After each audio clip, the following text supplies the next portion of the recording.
concept of Knowledge Factory was actually when Madhavan reached out to Amit and me.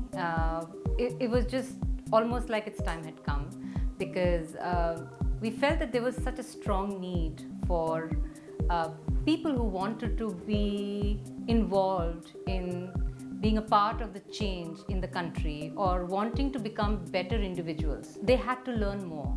There are very few avenues at this point in time that allow professionals, that allow young or old people who want to move out of their daily routine and learn something in a short enough time, but where they can get enough information that they can apply.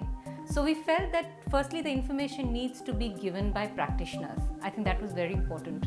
Two, the information has to be packaged right. You know, the information has to be in a way that a regular person understands, and you don't have to be either a scientist or an artist or a technologist or a literature expert to understand that.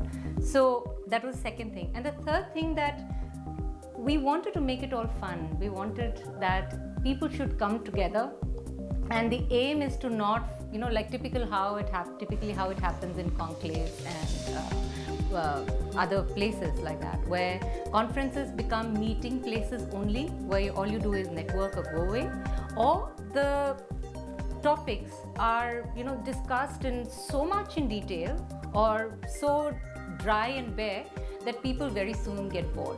So the aim of Knowledge Factory is to try and package it right, get practitioners to talk about it, and have people be engaged in the conversation as opposed to just come in to meet and greet. So this is the first edition of Knowledge Factory. We've been super happy with the feedback. We've had great ideas of how to go on more. There's also been a feedback to create sessions which are equivalent of supper theatre kind of conversations that we could have on a particular topic. But we are very, very encouraged that, you know, Knowledge Factory is something that I think people are really looking forward to more of it, and we are looking forward to sort of creating more such sessions.